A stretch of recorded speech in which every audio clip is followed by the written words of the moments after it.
Ayan po, magandang gabi po sa lahat. Ayan po, nagbabalik tayo dito sa aking YouTube channel po sa Mel Soriano TV 29 po para mag-discuss na naman ng another coins nandiyan sa ating harapan po.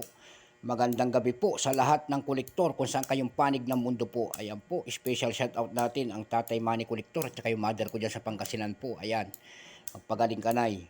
Tsaka sa aking mga Pangasinenses po, dyan po sa Basista, Pangasinan po, ayan, Basantos, nalabit si kayo namin, ayan po, at saka naman doon sa ating mga uncle, dyan sa Isabela, Quezon po, at saka aking pinsan po, si Bernard, ayan po, napintas nga Rabiyo amin, ayan po, sa mga Ilocano po.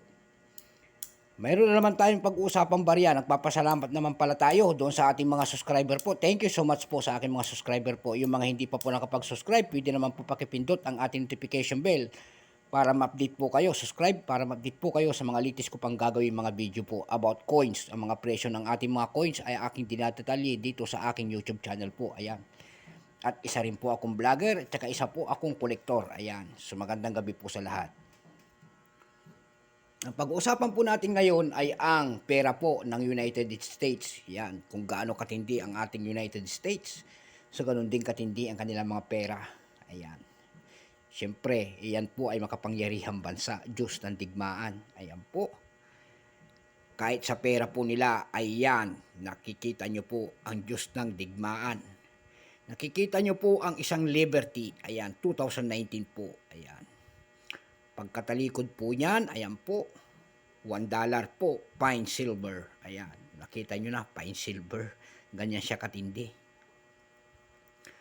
Ayan po, bago natin simulan ang talakayan, kilalanin muna natin siya. Ayan po, issue po, United States. Ayan po, period, Federal Republic, 1776, up to date po. Type, non-circulation coins, years, 1986 hanggang 2021. Ayan po. Currency, dollar, 1785 up to date po. Composition po nito ay silver.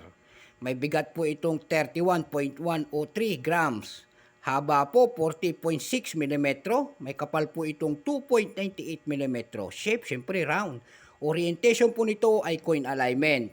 Number N-1493. Reference number KM-273. Ayan po. 4 po na variety ang kanilang inilabas nito. Ayan po. Mayroon silang tinatawag dito. Ayan po. 2019, 6 po.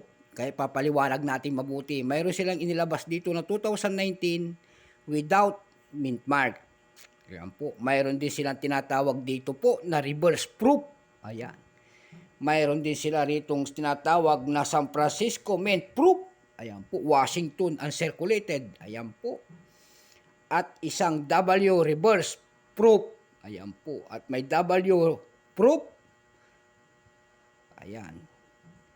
Ayan ang kanyang inilabas, 6. Papaliwanag po natin yung doon po tayo sa without mint mark po. Ayan, ito po. 9% lamang. Ayan po. Ang kanyang ginawa sa bariyang ito po ay 14,863,500 piraso po. Ayan. 9% po ang kanyang presyo po doon sa ating lumista at binigyan na po ng kanyang selling price. Yung almost uncirculated nito ay 1.3 at uncirculated po ay 1.4 pesos only. Ayan, so pasok pa tayo sa almost uncirculated yan kasi ang kintab niyan. Kaya nilagay ko siya sa ating coins capsule. Ayan po. Yung capsule lang po ang ano niyan, ang medyo may gasgas. Ayan po, pero siya wala siyang gasgas. Ayan po. Dumako naman po tayo doon sa pangalawa, yung tinatawag nilang reverse proof. Ayan po. Na 0.5%. Ayan. Ang ginawa po mintage noon ay 29,909 piraso lamang. Ayan po. Yung kanyang uncirculated po, ay yung selling price niya doon sa ating numista, yung uncirculated noon ay 3,800 po. Ayan. Dako naman tayo doon sa kanyang pangatlo. Ayan po. Yung San Francisco mint proof na 0.8%. Ayan po.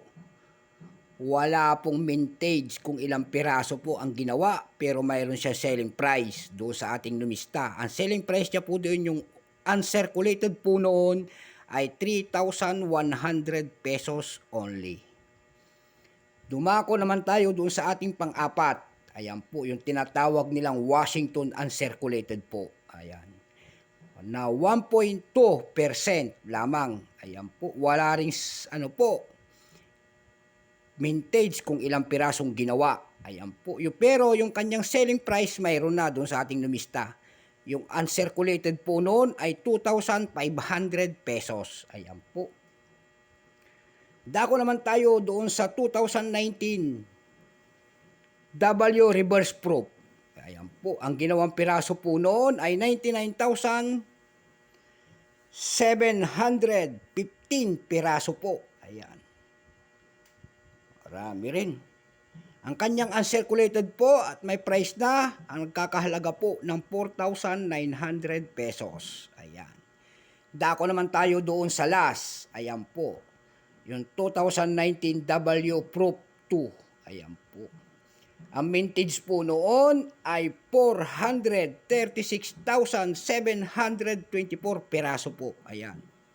2% lamang po ang percentage noon. Ang uncirculated naman noon sa price ng ating numista ay 3,100 po. Ayan. Kita na ho natin, natapos din ang kanyang mga presyo. Ayan. Dako naman tayo doon sa kanyang presyo doon sa ating ebay.com po. Ayan. Yung MS-17 nito, pinresyohan niya 13,922.4 pesos. Ayan po. 13,922.4 pesos. Mayroon naman doon nagbebenta nito ng MS-69. 14,771.56 pesos. Ayan. May nagpresyo naman doon ng 12,458.80 pesos. Ayan po. Ang pinakamababang presyo po doon ay nagkakahalaga ng 6,818.96 pesos. Mayroon naman tayo nakita doon na 7,954.88 pesos. Doon naman po sa carousel po, PH po, may nagbebenta nito ng 2,150 pesos. Mayroon naman nagbebenta doon ng 4,200 pesos. Mayroon pinakabebenta rin doon sa pangatlong pagkakataon, 2,350 pesos. Ayan. Sana naliwanagan kayo sa tindi ng price ng American coins. Ayan po. Pagod tayo doon sa dami ng ating diniscuss, 6 po na variety. So hanggang dito na lamang po ang ating pagpapaliwanag po sa coins na ito. Sana nakuha nyo ang kanyang mga mintage at kanyang mga presyo. Ayan po. Magandang gabi po, Luzon, Visayas, Mindanao, kung saan kayong panig ng mundo po. So hanggang dito na lamang po at umahaba na ang ating talakayan. God bless po sa lahat.